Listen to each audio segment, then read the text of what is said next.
You're listening to Trek FM. Want to join in the conversation and share your thoughts on this episode? Join the Babel Conference, our listeners' discussion group on Facebook. Just type BABEL into the Facebook search field, and we look forward to seeing you there. This is Steve Sansweet of Rancho Obi-Wan, and you're listening to the 602 Club.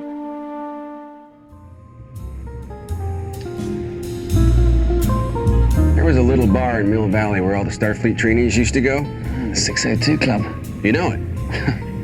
I was there more times than I can remember.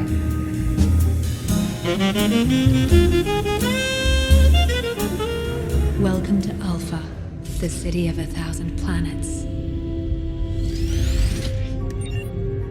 Alex, can you update us? I'd be delighted to.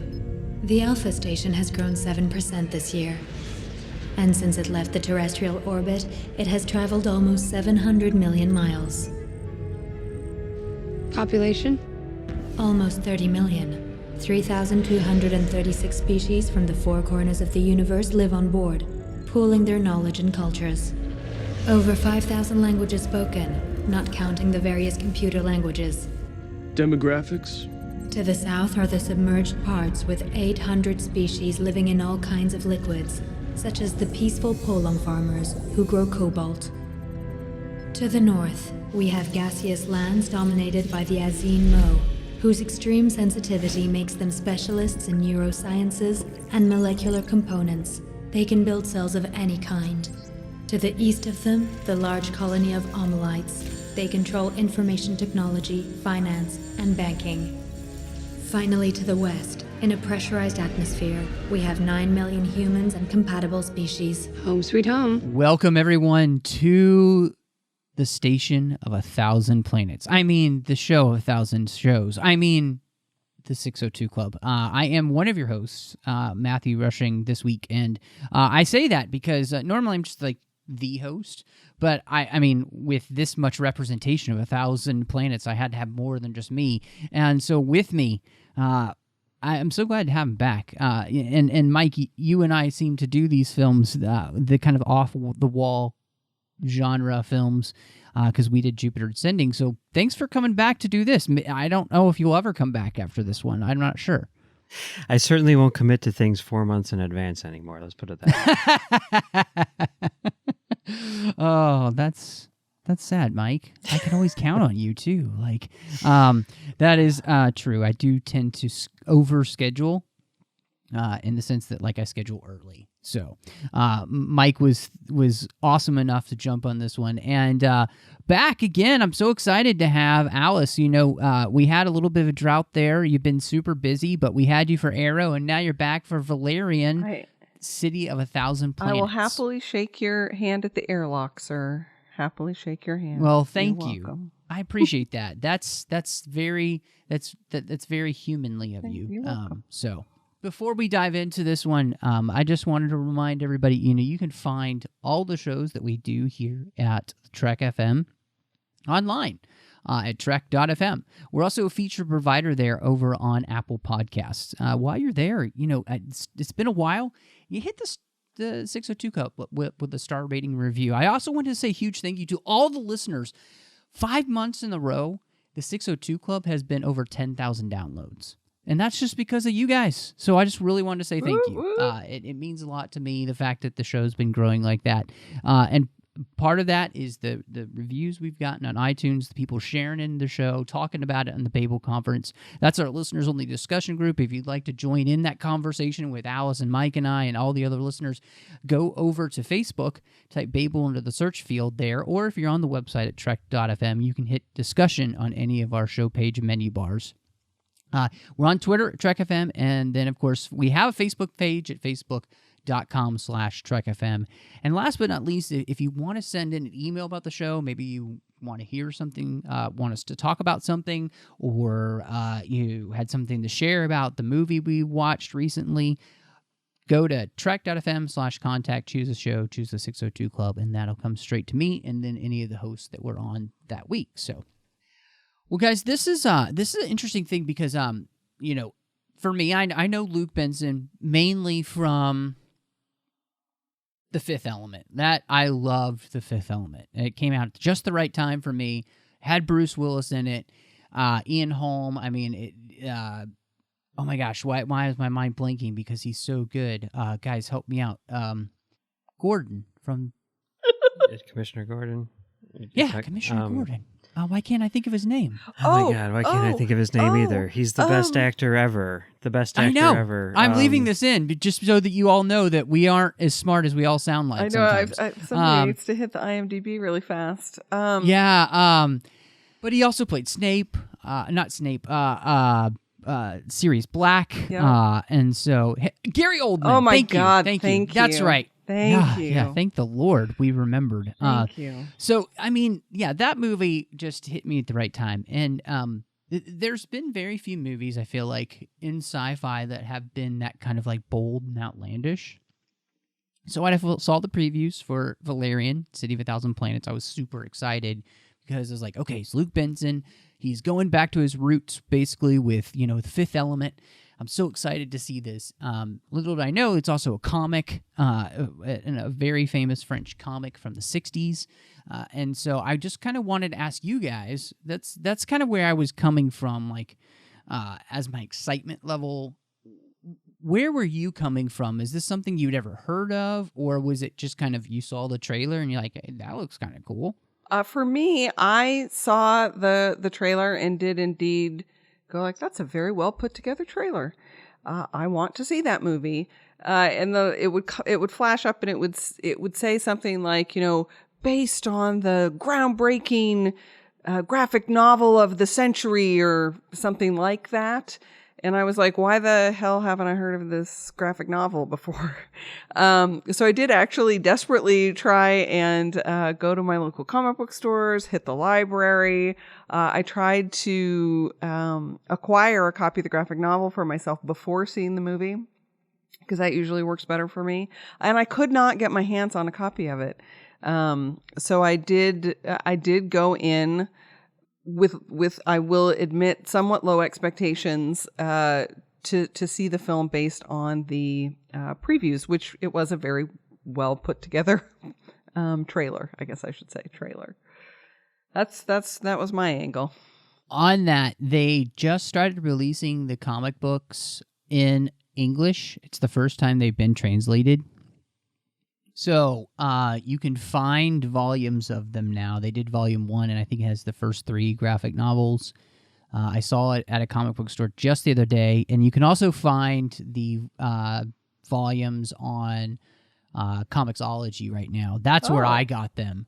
But you can get them available now in English. It was actually the first time that they'd ever been translated into English, and so that's why us in the States haven't heard of these groundbreaking graphic novels, because we hadn't had them in our language, and unless you spoke French, you weren't going to be able to read them. You'd just be able to look at the pretty pictures. So, what about you, Mike? Is this something that you had been aware of at all in comic books, or were you just like, hey, Luc Besson, that's cool, he's back? Yeah, I wasn't aware of the source material at all, but I did see the trailer, that initial teaser, and I was very impressed by that. It had that Beatles cover that plays at the end of American Beauty, so they instantly got me on that one, and I thought that visually speaking, it looked amazing. And yeah, also, I mean, I do like Luc Besson quite a bit. Leon, of course, is an awesome movie, and I was also a really big fan of Lucy that came out a couple of years ago. So usually, if Besson has a new movie coming out, I'll go see it. And this one I was for sure going to see, but that trailer definitely did, amp me up a bit. I was like, this looks really cool. And I guess the other thing that I saw right before this was when Spider-Man was released in Dolby, they had a little preview thing where Luc Besson came up before the movie, and he's like, hello, I'm Luc Besson, and watch the first 5 minutes of Valerian. And, we actually got to see the opening of the movie, and I was like, this is amazing. Now I really can't wait to see this. So yeah, I was very excited to see, Valerian going into it. See, and podcast listeners just saw how much more sophisticated Mike Schindler is than Matt Rushing. I just was calling Luc Besson, and you're like Luc Besson. You have it perfectly down. Like I'm just this like podunk, boy from Texas, Luc Benson, and you're like Luc Besson. So much cooler. So much cooler. I just love saying his name because it's so French. It is so French. You're absolutely right. Well, from now on, we would just call him Besson. And so, I'm actually, I was right there with you guys. I was very excited to see this. And, I had read one of the graphic novels going in, and I read the other one today called Empire of a Thousand Planets, which this one's kind of loosely based on, and it is very loosely. There are some ideas that he takes, but he definitely kind of crafted his own story. And so, I'm an unabashed fan of The Fifth Element, and I felt like this was going to be very much akin to that. So going in, I was pretty amped up to see it. I really wanted this to be good. Because I enjoy like off the wall sci-fi stuff. I love Star Wars, I love Star Trek, but it's nice to have something that's just completely bat bleep crazy when it comes to sci-fi, and it's really not afraid to take it to the utmost crazy level when it comes to imagination. And I do have to say that I think that this imagination station that we kind of go to, Luc Besson really doesn't let us down in that sense. I think this is the thing for me I had the most fun with in the movie, because visually, I mean, when they say a movie is a feast for your eyes, I think this one really was in that category to me. Yeah, I agree. Visually speaking, it is pretty amazing. I mean, that first, 5 minutes, that we were just talking about, I think is stellar. And that entire sequence is just completely visual. There's no dialogue in it at all. And yet it conveys so much, just through the use of a song and pictures. And, obviously he's really good at sort of like creating, these weird alien races and stuff like that. And he's obviously very good in terms of, camera technique and, color usage and all that good stuff. And, it's a really beautiful looking movie. It's a really beautiful looking movie. So it gets mixed reviews from me, and in terms of the visual, I think the CGI and the special effects are stunning.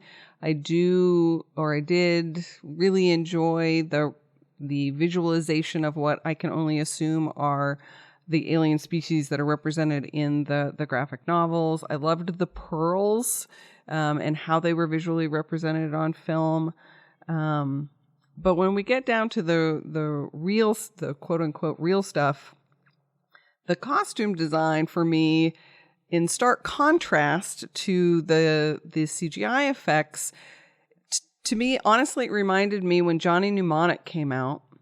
And I was so excited to see Johnny Mnemonic because I'm a huge William Gibson fan. And I was like, oh my God, here it is, pretty soon they're going to do more William Gibson things. Like, the future is now. This is going to be awesome. And it looked like a bad 80s movie where they went shopping at the mall to get the costumes. And for me, again, with the general's costume with all of the gears and stuff on it, and then I can't remember what it's called when they go to the market that's not there, the dimensional market. What's that called? Market. Yeah. I think it's just called the Big Market. The Big Market. If I remember correctly. A lot of those visuals, I was just like, why aren't the costumes on the physical level matching in awe for me the CGI effects? Because they just didn't. And I would say the same for the cut piece sets. I was just like, it's not wowing me in the same way. There's too much of a difference. Like, we're super wow over here, and then we're like, average over on the other side. It reminded me of Flash Gordon in the sense of the costuming. Like, the costuming looks like Flash Gordon, and yet we're in 2017 now. And I get that Besson loves his very strange costuming. Obviously, if you've seen The Fifth Element, you get that. He likes very weird costumes on his characters. This one, I tend to agree with you. The costuming and then the actual real sets, like the command center they're in and everything, feel so confined. It was very strange to me because the juxtaposition for everything else is so grand and glorious. When it felt like they were in a real set, it was very almost uninspiring. It was kind of strange. So I really do agree with you on specifically the military costumes and the sets where you were in a set, like the command center. I did enjoy the costumes, like their spacesuits. I thought that there were elements that I thought were okay. Yeah. It just wasn't even. Yeah, no, I think you're absolutely right to say that. I think that you're right in bringing up The Fifth Element, and to me that was sort of like always like, in a way, the fatal flaw of The Fifth Element, which is that it is extraordinarily silly, you know? It's like no matter what the story is you're telling, no matter how it is you're telling it, like with the costume design the way it is, this sort of like super amped up, weird, futuristic, whatever, it doesn't feel like a real thing. It feels like something out of a comic book. And I don't mean that in a good way, I'm talking about like the stereotypical comic book. And this, I got the same impression. I mean, going back to that first scene, after seeing like some of the most amazing imagery I've ever seen in my life, then all of a sudden Rutger Hauer comes up and he's got an earring in his ear. And I'm like, okay, so this is what we're doing. All right, cool. Well, this is going to be fun. And then, that's kind of like what we see. It's almost like I get the impression that that's kind of like his sense of humor. And I don't think it's funny, but maybe that's just me. You know what I mean?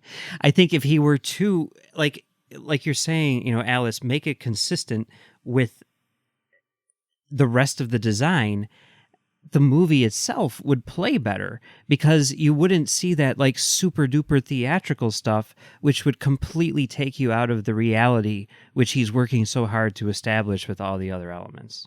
Yeah. Well, and that the planet that we kind of start on with Mole and that alien race and everything, all of that's so consistently done. And it's beautiful. It's beautiful. It's gorgeous, and it's incredibly thoughtful, imaginative design. It's kind of like, right. So we go from that to the two leads in like cheesy bathing suits in the ship that like it just doesn't make visual sense to me, and it undercuts it. It makes you, I think what Mike's saying, it makes you kind of want to laugh, not in a good way. Yeah, no, and I completely agree. And I feel like, I mean, so for me, it worked in The Fifth Element because I feel like the entire movie is like that. Whereas this one, I feel like had that, it began with kind of this almost reality to it. The city of 1,000 planets starts off as a spaceship, a space station orbiting Earth that continues to grow and grow and grow and grow until the point where it's so big they have to push it out of Earth's orbit, and then it just floats along its way, through the galaxy. And so there's this whole kind of reality, and then you're right, you kind of like things start to get overly silly. And it's like, but why are you doing that? And I get that we're basing this off a comic book from the 60s. And having read it, it can be silly. But I don't, those two different gear shifts, and Mike, I know you love gear shifts in movies, but I feel like this gear shift just doesn't work. Yeah, it really doesn't. And it's too bad because what's visual about this movie, and kind of like I said, this just feast for the imagination, is so much fun in those places. When you're just watching these incredible scenes, like when he is running through all the different areas of, these 1,000 planets, through water, through, zones that humans can't even live in. Like all of this, it feels like an imagination fever dream. So I have a question for you, Matt, then, as somebody who's seen, I guess, some of the visuals that are represented in the graphic novel itself. And you could share with us the name of the person who is the creator of that comic book. How much of who, and I don't even know who Besson hired to be the lead designer on the shoot, but how much of it looks like he is trying to represent what's actually in the graphic novel, and how much of it seems like it's coming from Besson's mind? The thing about the comic is, think in your mind classic 1960s comic book and the visual style of that, where everything's kind of heightened and crazy. And I'm not even going to attempt to say the French names of the creator. Fair. It's not my specialty. But the look of it, I wouldn't say that too many of the creatures really appear. He definitely kind of takes inspiration from the comic, but he does do very much his own thing. Let me put it this way. Have either of you ever seen the Gold Key comics for Star Trek? No, I haven't. Okay. Well, any listeners that have, I talked about them on the Literary Treks a bunch. This has that same sensibility. It's a 60s sensibility of comics, which is just outlandish, super crazy. Yeah, so this is definitely in that mold. So I don't think there's anything wrong with that. I think that it's just that this movie, it kind of was trying to, almost seems like it wanted to play both sides. It wanted to be more serious, and then it was trying to also be this kind of like thing that felt like the original comics, and it's like you needed to choose one or the other. And I think if you had chosen just one or the other, it probably would have worked better in the end. Especially even for me, just because it would have been more consistent. Yeah, and I would imagine it's hard. It's hard for, I don't know if you feel this way, Mike, but it's hard for me. I don't know anything about how these characters are supposed to be, and I definitely found myself while I was watching it going like, I really wish I'd found that graphic novel and had a chance to read it before watching this, because I feel like I'd be, quote unquote, getting it more. Because I know the American, I know what Captain America is supposed to be like. I know what Iron Man's supposed to be like. I know what those characters are supposed to be like. And I just have no idea whether or not these characters are really being portrayed or presented in a way that they are in the comic or not. I mean, I just have no way to know. And I don't feel like the movie itself gave me enough information or grounding to feel secure in understanding their presentation. Like I just was I felt like afloat a lot of the time, wondering like, really? This is how this character would behave? I don't get it. Yeah, I don't really, I definitely see what you're saying about their presentation in the movie. And I guess my feeling is that, however they are in the comic, like in some ways doesn't really matter in terms of, what we're actually seeing in the movie. Like the fact that they don't stand on their own, I think shows like a failure in the film or in the movie. And, I think that's a problem, with, the script and everything. And it really does feel like we're kind of like thrown into this situation. It feels almost like a sequel to a movie, and their relationship, is sort of like not really well defined from the beginning. And I think that there's some really weird things going on in terms of like perspective and everything as well, which, kind of like throws the whole movie out of whack. And at lots of times I don't know like whose movie this is supposed to be, and I think that is definitely a problem, and also like aside from the two, I can kind of, get into the story of the two characters, whatever, the two main characters, but like every peripheral character seems to be like so cliche in a lot of ways that I'm just kind of like, okay, do we really have to go through the motions with Clive Owen here? Because we all know how this is going to end. You know what I mean? From like the very first time he appears on screen. And yeah, I don't know. They don't work too well in my mind. And I can definitely say that from the comic, these characters don't feel the same as the comic book. They have their own thing and their own, like, they're very, even the first comic, they're very established. They are time-traveling space cops, basically. I mean, that's what they are. And that's their job. And I do think that, you know, as much as the great imagination and everything, the thing where this does kind of fail us is that story element where it's really not super clear, like you said, what their relationship is supposed to be or what it was. And I think, Mike, you're kind of right. You do kind of feel like, did I miss a movie here? Like, was there like an original and this is the sequel? Like the city of like 100 planets instead of 1,000. And so, yeah, I think you're absolutely right. But I also, I wanted to ask you guys about this, about the cast, because for me, a good cast can find a way to kind of transcend maybe not the best the screenplay. Right. And make it work. Like, because they add their own nuance to it. They you know, the way they play it allows you to understand what's going on, maybe in a way even it wasn't in the script. And that's just part of it. I always come back to the way in which I think Carrie Fisher, Mark Hamill, Harrison Ford sold those characters in the original trilogy. They did it so that you immediately, you know, you snap your fingers, you got it. You knew who these characters were, and you were all, you know, you hit the ground running. I kind of think you kind of need that for this type of movie too, where you're thrown into this very strange world. And need to maybe, well, we'll talk about it a little bit, the story and script. So, but what did you guys think of our main leads, Dane DeHaan and Claire Delevingne? I'm sorry, it's Cara Delevingne. Yeah, you know, it was weird because I was sort of like primed to not like them, you know, going into the movie.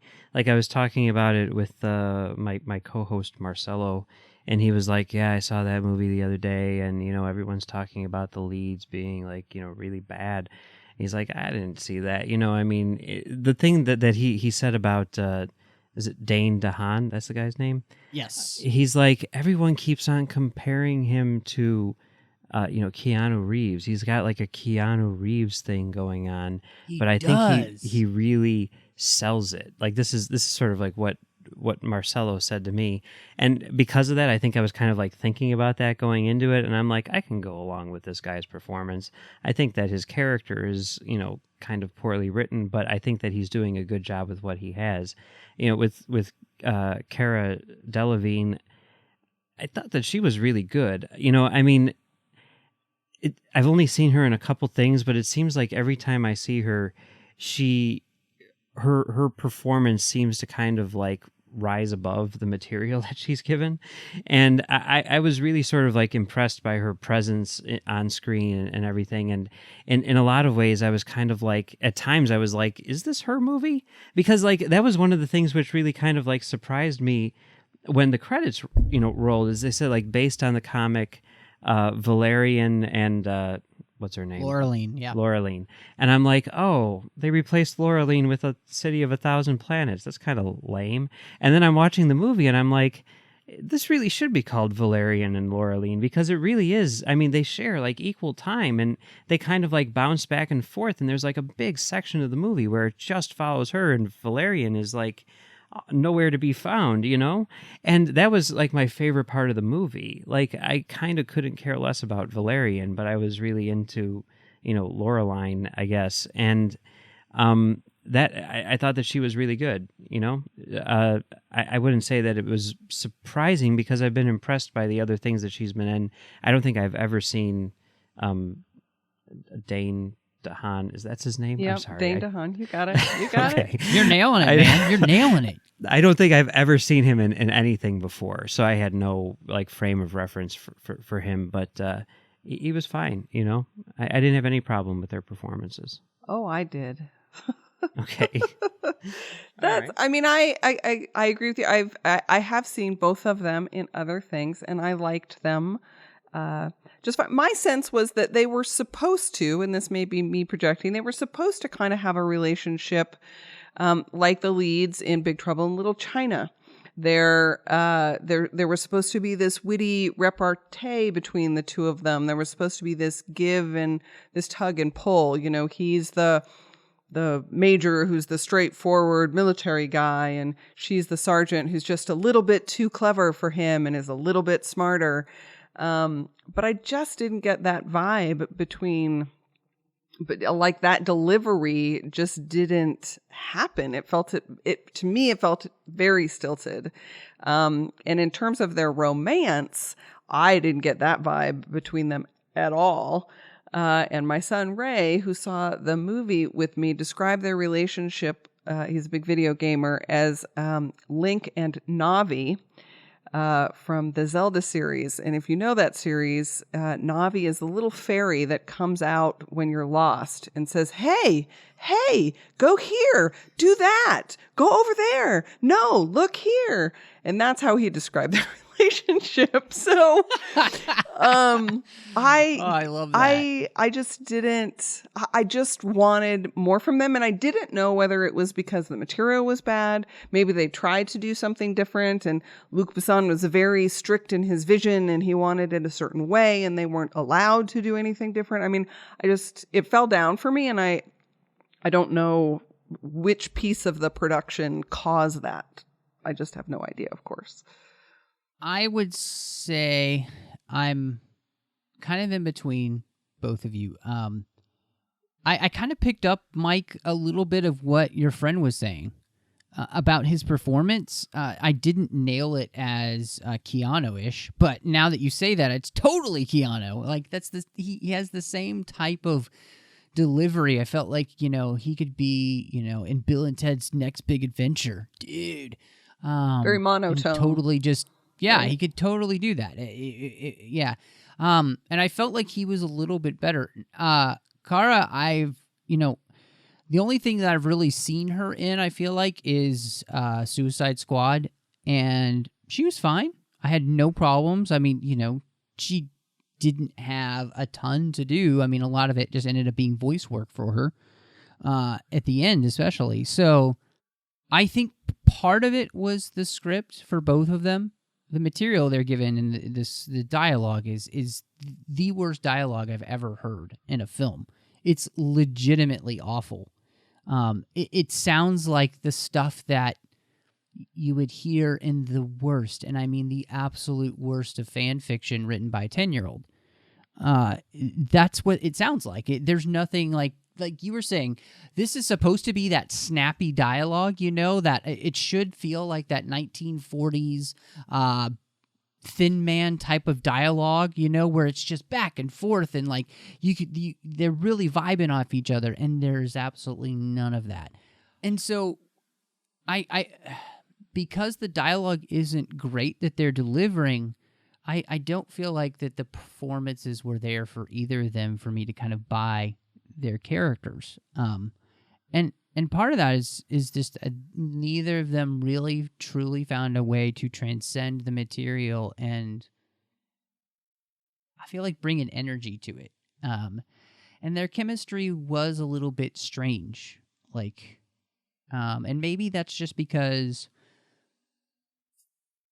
the movie does immediately kind of drag them into a relationship, without any kind of setup or anything. That's why I feel like having a history with the comic book perhaps would have been helpful, because you would have had you would have come in with some. No, it wouldn't. Yeah. Okay, it wasn't. Fair enough. I wish. But no, so yeah, I'm kind of in between you. He was a little bit better for me. I was really actually disappointed in her performance. But in the end, I kind of feel like a lot of that was just that they don't have a lot to work with. I wish they'd been able to. I don't just want to blame the script and the story. I feel like they could have just given better performances, and it would have changed a lot of things. So, I mean, I definitely see what you guys are saying, and I totally blame the material. I mean, like you're saying with their relationship, it's like, yeah, I mean, they literally start the movie by saying, like, hey, we've been working together for, like, a pretty long time now. We should totally get married. And then it just goes from there, and it's like, this does not make any sense on any sort of logical level, like whatever you're dealing with in terms of any sort of emotion or anything like that when you're trying to get to the heart of this character is based on something which is absolutely crazy. So, they've already got 2 strikes against them. I mean, I guess I can kind of see, like, I never, ever consider this to be sort of like a Nick and Nora relationship, but now that you say that, I guess I can see, like, what you're talking about, and I kind of wish that that's what it was, and maybe that is what they were trying to be, and if that's what they were going for, then they failed miserably. I mean, on absolutely. pretty much every level. I mean, but I guess I never put, I guess I was putting the bar like way lower, and they cleared that as performers, you know what I mean? Sure. Well, I'll just say that for me, like Nick and Nora is the pinnacle of that kind of relationship on screen. Like that's the thing that every other movie out there wants to be. I mean, if you're not the Casablanca type of relationship, you want to be the Nick and Nora type of relationship. And every romantic comedy has used them as the basis for their lead characters for, it seems like, forever now. And I felt like that's the kind of the vibe they wanted to have. The material is just not there. And I do think this is why I don't want to just blame the script, because you can portray that better. You can deliver the dialogue better. Even if it's bad, you can do it in a way as an actor to sell the material. Yep. And I don't feel like either of them did that well enough.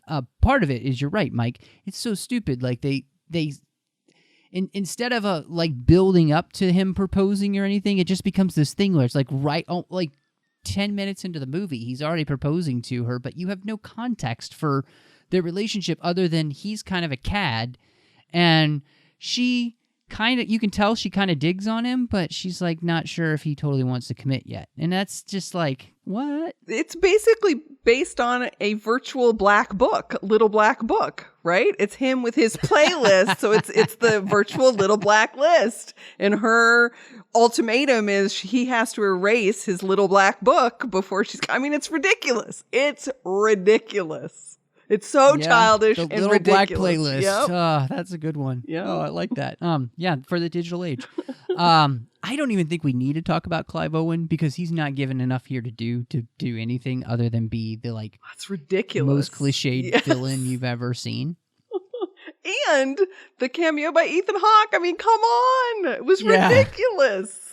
Like, is Ethan Hawke just a good friend with Besson? And so he's like, sure, I'll do it for the 3 hours that you need me to be there. Oh my God. I mean, to me, if you can get Ethan Hawke to be in your movie, you get Ethan Hawke to be in your movie. And I mean, when he came on the screen, I was like, oh, thank God. Someone who I can tolerate for a few minutes. With his nose ring. But yeah. That was definitely a highlight of the movie for me, I have to say. It was a highlight of the movie for me too, because I'm right there with you. I was like, oh, it's Ethan Hawke, but then he's like, he has this most ridiculous role ever. He's apparently like an evil pimp. So bad. But he can sell it. He did sell it. I mean, he may have been the best actor in the movie, sadly enough. Okay, you know who I think who the best actor, the performance that I enjoyed in this movie is probably some complete nobody. I certainly didn't recognize his name. I don't even remember the character's name.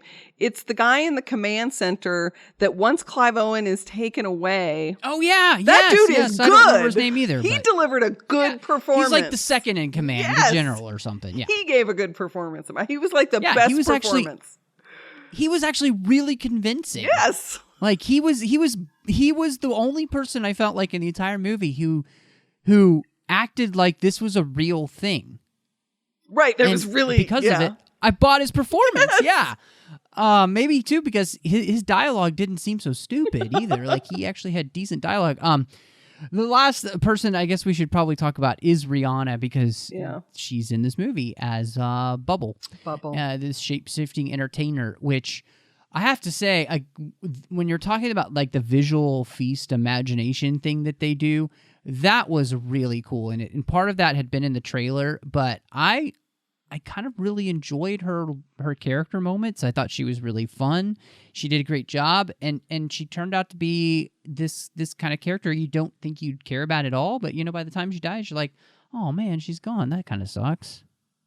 I thought it was a really cool idea, and I thought it was well represented on screen. I think I maybe liked her character moments a little bit less than you. I mean, to be honest, I think I liked her stuff better than Ethan Hawke's. I'm sorry, but he just didn't work for me at all. But yeah, I thought she did all right, actually. I thought she did all right. Yeah, I thought that was really cool. I mean, that is like sort of an interesting thing about this movie is it's very episodic. It almost feels like a bunch of issues of a comic book strung together, and you see like these sort of like mini arcs where they encounter various characters or various situations, and those individual like mini arcs I think work pretty well, like whether it's the scene at the big market or the scene where the aliens want to eat Cara Delevingne's brains, or the scene where Rihanna is doing her thing or whatever. Like each of those things individually I think is fine. It's like when you put them all together, it's kind of like, wow, there's a lot going on in this movie that doesn't need to be going on. And as far as like that's concerned, like I really did think that the Rihanna stuff was good. And I, in addition to it being like very cool visually, I totally agree with you, Matt, that like I actually felt sort of like emotionally invested in this character. And spoilers, when, she gets killed, I really did feel for her in that moment. That's probably the thing in the movie which worked the absolute best for me, was that sort of like story arc. Who would have thought going into this movie? You would have thought, man, it's a Rihanna joint, and she was the one I really cared about. Like, I mean, I know that honestly doesn't surprise me. I don't know. I think that she's, I mean, you just see her like. I mean, just look at her music videos or whatever. I mean, she's got like a really strong presence, and is obviously an extremely good performer. So that it really wasn't at all surprising to me that sequence was the best in the movie. So, did anyone else get Indiana Jones vibe off the brain eating scene? Yeah, a little bit. I felt like there were so many things in this film that maybe it's my age, and maybe I'm the same age as Luc Besson, I don't know, but all these callbacks to 80s movies for me, references, I don't know. I mean, he comes from that era of filmmaking. Like he was, and essentially a contemporary with Spielberg back when Besson was at his prime, and I guess it makes sense that he's, well, I mean, obviously he's sort of like embraced modern technology and everything and sort of like pushed, filmmaking forward.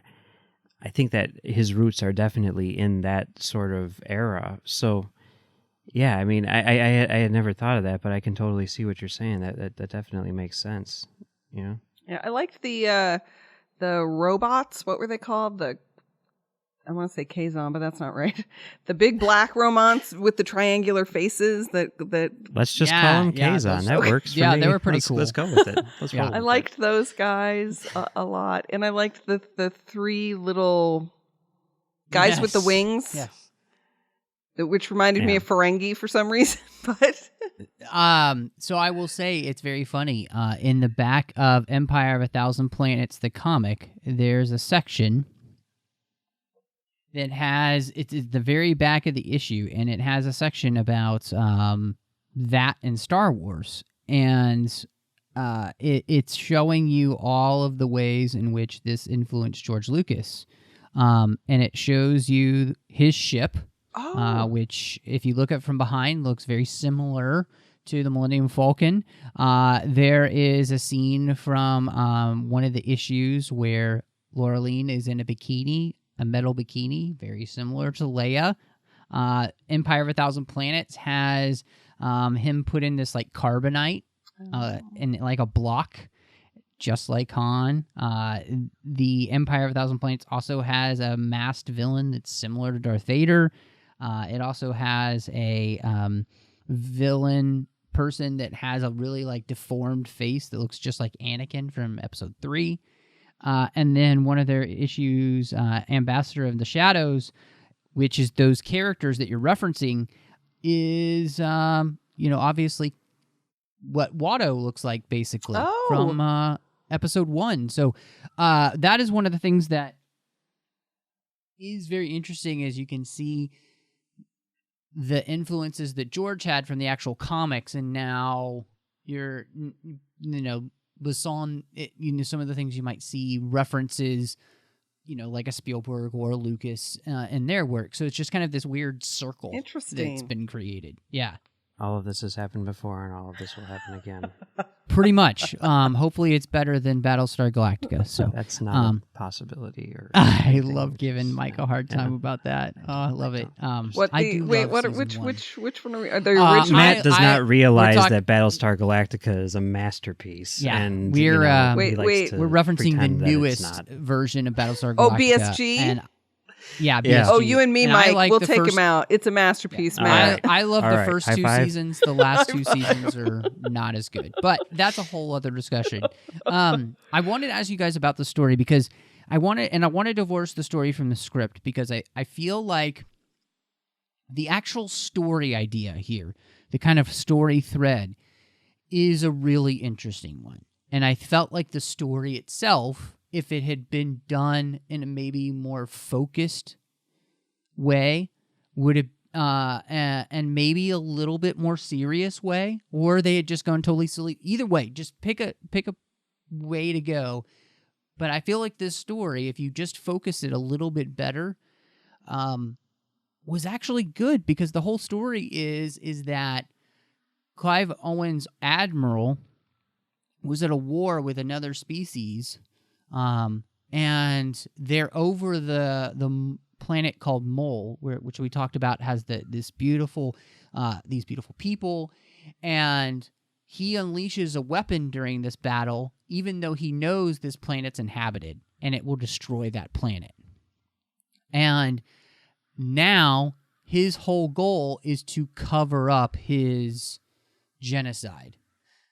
And basically, it's kind of interesting because they even reference that over 6 million of these people died. So it gives you the feeling like he's committed a Holocaust of these people. And now he's trying to cover it up so that nobody knows it's happened. And I thought that's a great story. This whole idea of like trying to cover up history and what happens when we don't learn from it, because they almost commit the genocide again because they haven't been able to learn from the history because we've been hiding it. And all that stuff was great. It's just so poorly executed that it, by the time you get there, you're kind of checked out, I think. Yeah, it doesn't feel important.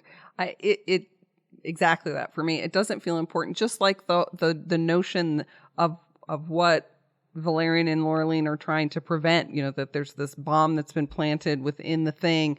Like all of that doesn't feel, you feel no urgency about it.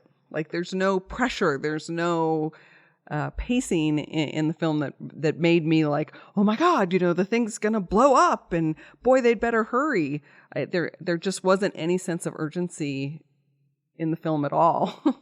Yeah, I mean that plot, when you take it out and you sort of examine it on its own, it is, a really solid sort of idea, and obviously has a lot of interesting, themes and stuff which we can apply to, the world that we're living in, and which is what all good science fiction does.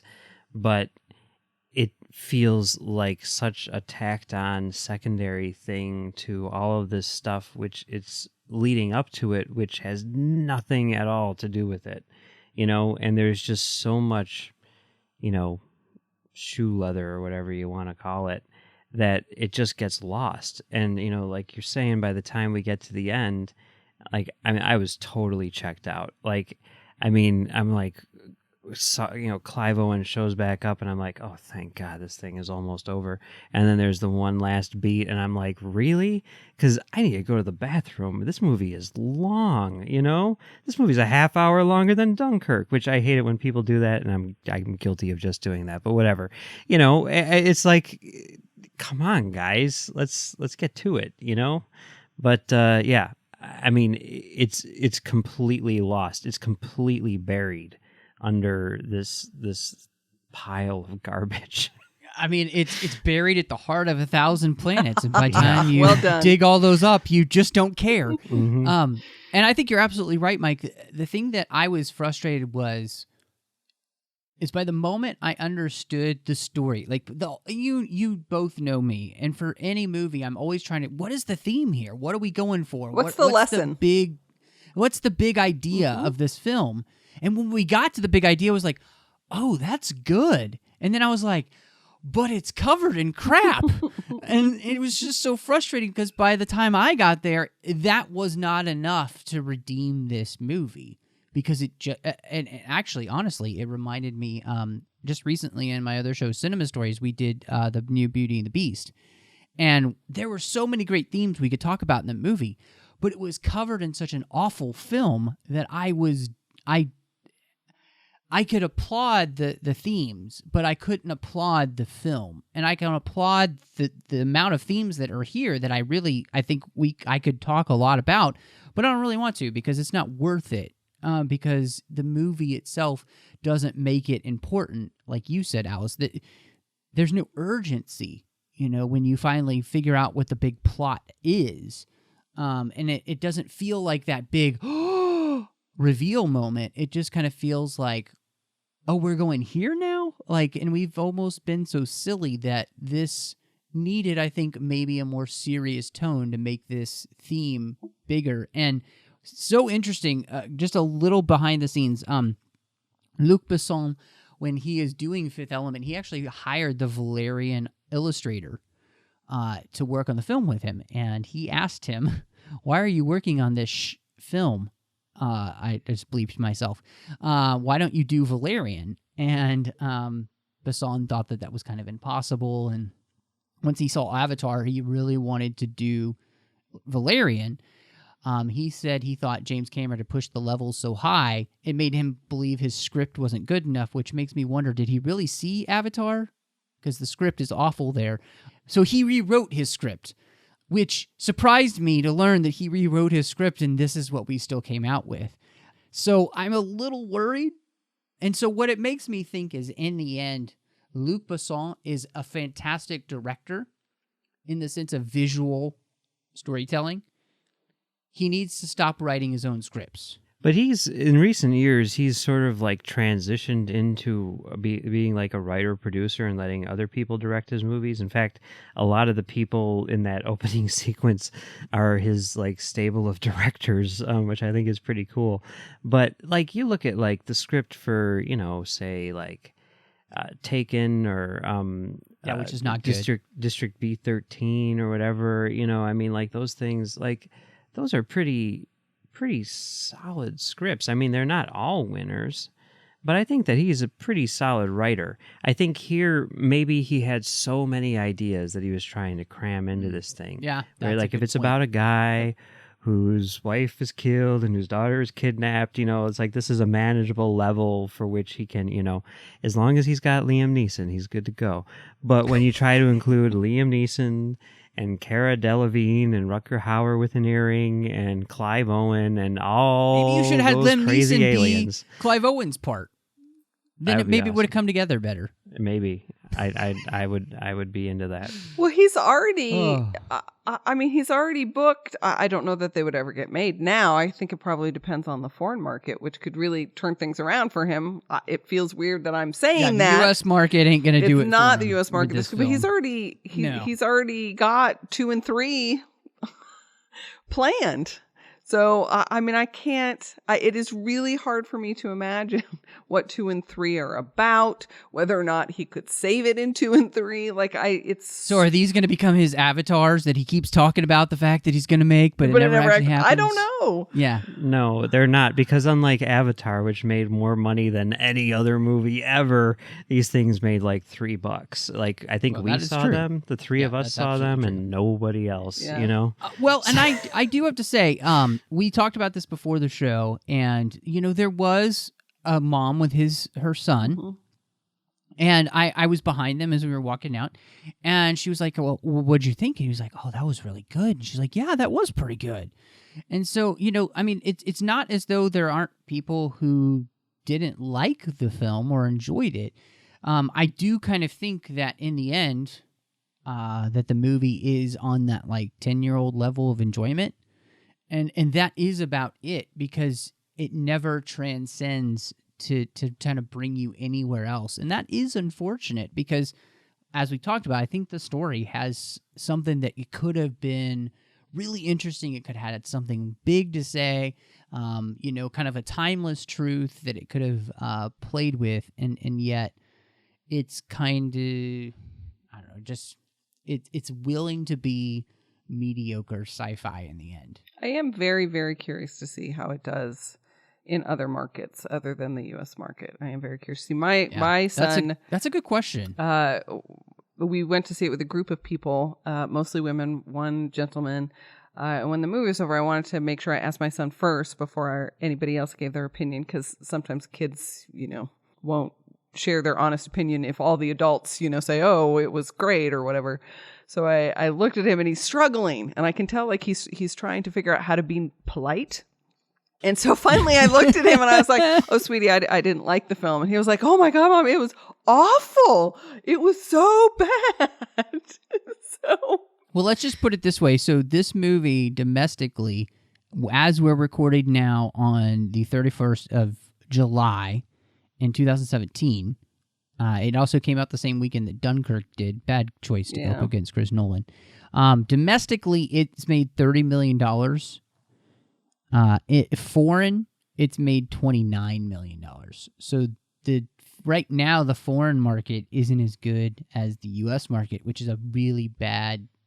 I mean, that's just really bad for this movie. How long is it? Who knows if it's opened everywhere in the world, because they can have, you know, delayed release times around the world, but still doesn't really bode well for this film. I don't know.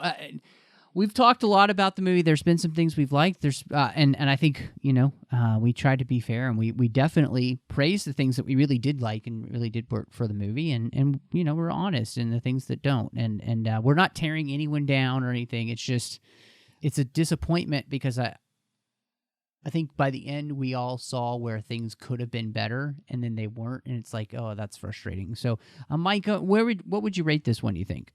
I guess on a 4-star scale, I would give it 2 stars. What about you, Alice? I would give it 2 bad 80s outfits out of 5. Okay, yeah. And I think I'm right there with you guys. This is 2.5 out of 5 really bad proposals. Sorry, I wasn't creative with the whole thing. No. You don't have to be creative. I totally forgot. I'm sorry. My bad. It's okay, Mike. It's totally okay. I mean, this movie doesn't really inspire you to want to be creative in that way, so I get it. I had to think long and hard about what I was going to say there, so been thinking about the whole time we've been recording. What am I going to say? So, and it's... I think what's unfortunate I give it that 2 out of 1,000 planets. Oh, there you go. Well done, like sir. it. Well done. That's good. I wish that this movie had been better so it could be more successful, so we would get more stuff like this. I want more outlandish, crazy, great, you know, different types of films, especially in sci-fi.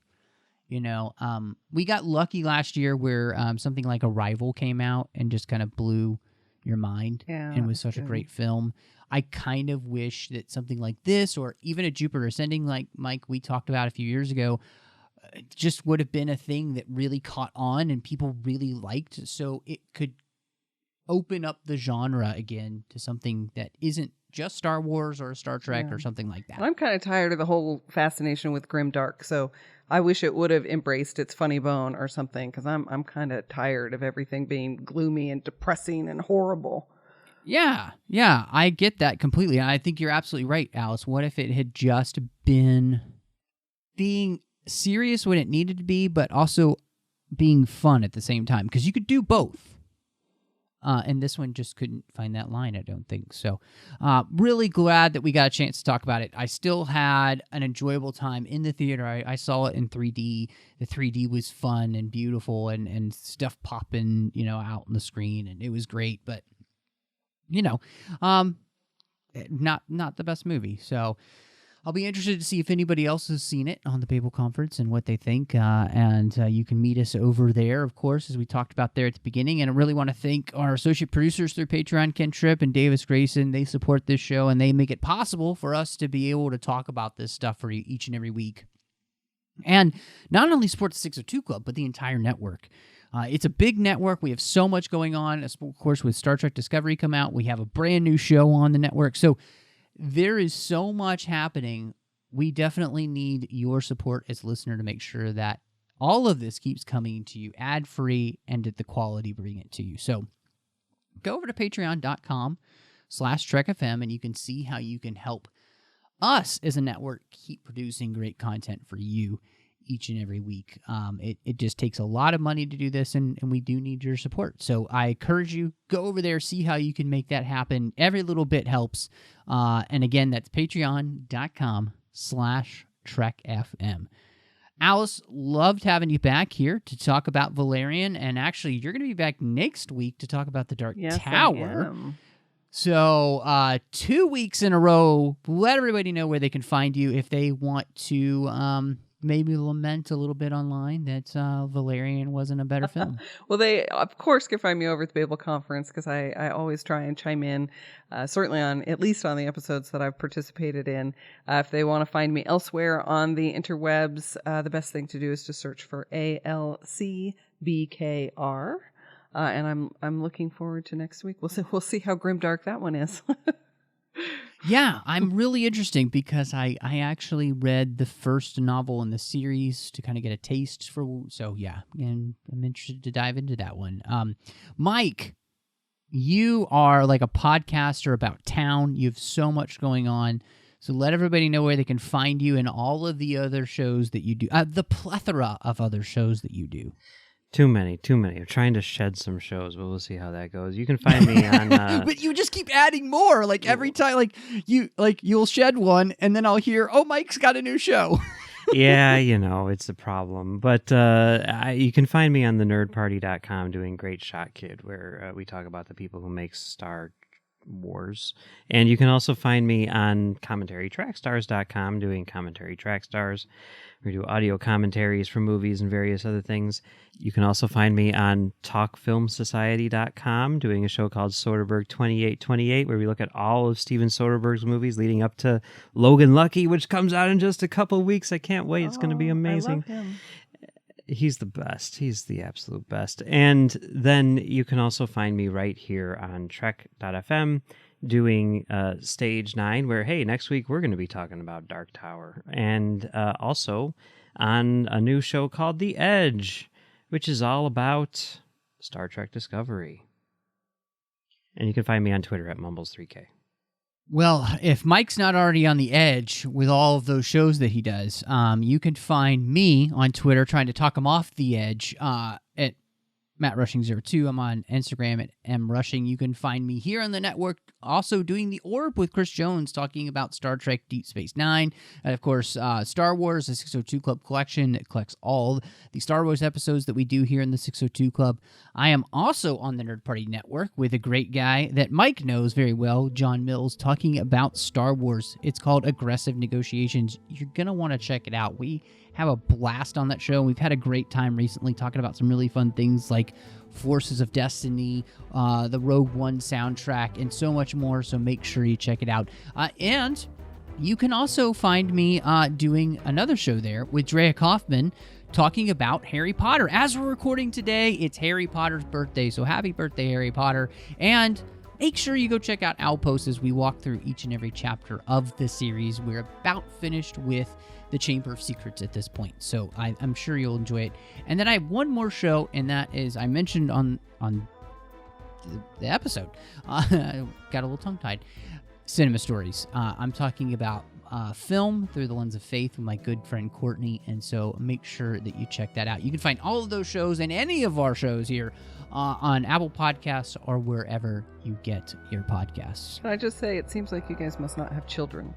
We don't. Because we don't. I couldn't do any of those things because I've got other responsibilities, okay? I'd love to be doing all that stuff, but I don't have time. Oh, that's fair. Well, yes, it's very true. No kids yet. So, we'll see what happens if that ever happens. So, but thank you so much for joining us.